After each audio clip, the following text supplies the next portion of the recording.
Now we got all the little tiny barns. The tiny barns, I mean, where they have one or two horses. Andrew Harris is cruising in style. He raced great again the other day, just got picked off for second. This horse has been racing fantastic since he went to New York. Exactly what we wanted to see. Brandon Bates has Beach Bum BB. A little flat, I think, her last start. Hopefully she's right back in to go. She's done decent things. I'd like to see her end up the year with maybe close to 15 grand made. Already traced in 55, 56. Every reason to believe that this filly could be a decent 3-year-old in Indiana. John Boutenchain kind of got screwed today, Harness AM. I didn't want to make a big deal of it. Tim Teacher come off the bike and said, that's my fault. I should have had her up into the race. I mean, Jesus, man, you're racing for $50,000.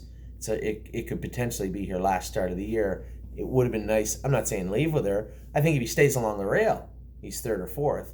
But he fans her 7 wide down the lane, and she ends up 6th, 7th, something like that. Whatever. It's Tim Tetrick's one of the best drivers in the world. I mean, it's hard for me to make fun of him. Certainly, I'm in no position to do that. But in this regard, he did say it was his fault, and I tend to agree. So I guess we could race her one more time. Maybe the Liberty Bell. I haven't talked to John yet. Let's see how she come out of the race, and then we'll make that decision. Libero Hanover races tomorrow night, which will be, I guess, when you guys see this tonight, in this afternoon in the Poconos. Tough bunch, tough field, really tough spot to be in. We'll see what Libero Hanover can do.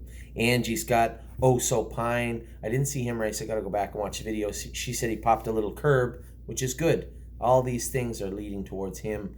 What was going on with him all year. This could have been an underlying issue for a while. We're going to crowd that curb. I said to Angie, we'll probably bring him back, race him at Mohawk, and then when Chicago opens up again in February, Oso Pine will be going to Angie. Lincoln James, I don't think he's going to be coming and going. I think we're going to put Lincoln James in Harrisburg. Might race him a couple of times in Mohawk before then. Obviously, when in a couple of weeks when Hawthorne closes, we need a place to race Lincoln James. And I think Mohawk, Flamborough, London, Grand River, whatnot, will be fine. But I think putting him in Harrisburg, an older horse, should probably be worth $30,000, $35,000 to somebody in the States. Nice condition horse, relatively sound, and I think do somebody some real good down there. So we'll probably put him in Harrisburg. Olympic Hopeful, big growthy filly. I know I had bought up a bunch of shares and worked out an agreement with somebody the other day to trade up shares, and I'll probably sell them to somebody out in Illinois, but at the same time, I want to try and accommodate when I can. And although Olympic Hopeful hasn't shown me a lot this year, I know for certain she's a big, giant, growthy filly, and Angie really likes her. So let's see what she can do in 2020. Jared Bothwell has Final Answer and Road Tripper really close. They were to the vet the other day in preparation of schooling and qualifying. Another one schooling Tuesday is Road Tripper. And Final Answer, I think either Tuesday or the following Tuesday, he's going to school also. Jared's been very happy with them. I spoke to the vet. She was happy with what she saw from Final Answer. He had a number of little things that were going on. They seem to be under control, patched up, and he'll be ready to go very, very soon. We have Tim Twaddle with Path of Totality, Just for Me and You, Willpower Fashion, White Tiger. Am I missing one? No, I'm not missing one. Path of Totality races in the Poconos, 9-hole on Monday. Not very happy about that. That will likely be her last start of the year. Just for Me and You is in a maiden at the Meadows on Tuesday. Hopefully she can put a lifetime mark on her as a 2-year-old. Same with Willpower Fashion on Wednesday. Like to see a lifetime mark on him. And then White Tiger obviously raced poorly on Saturday, coming off a big win the week before in an overnight event, and kind of looked very flat the other day. I could say he knuckled over quite a bit left hind. Maybe we'll run some marquee into him and put a blister on his stifles. He still has stake races left. He's now teetering on, do we race him in those stake races? I think the Keystone Classic, I think it's at the Meadows. I'm not positive. I think it is. Or the Liberty Bell's in Philadelphia. So I think the Keystone Classic, we'll take a shot at that maybe with White Tiger. See if we can. He just seems like every time we have this little bit of sunshine, the clouds roll in.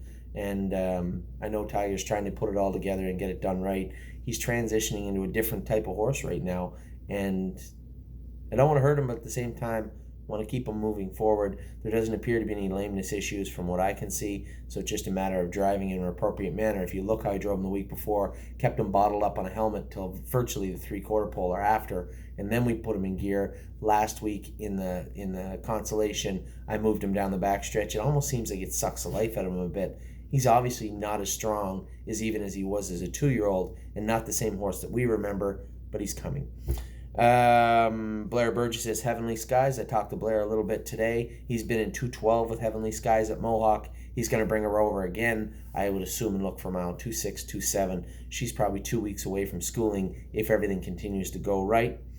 Richard Morrow, Brave World, third and 150 the other night, just got beat for second, really just got beat for the win. Very, very happy with the way Brave World has been racing. And then Carmen Osiello with Maintenance Man. He's missed Flamborough, so he's going to put him in to go this week, I would assume. Flamborough, Mohawk, somewhere around there. Another horse, maybe talk about sending him to Harrisburg. A lightly raced 3-year-old with a 2-year-old mark of 53. 50,000 on his card, might be worth a decent chunk of change at Harrisburg. Anyway, I'll be back in a minute. We got Kevin, Mario, and Harry's Barn coming at you in just a minute.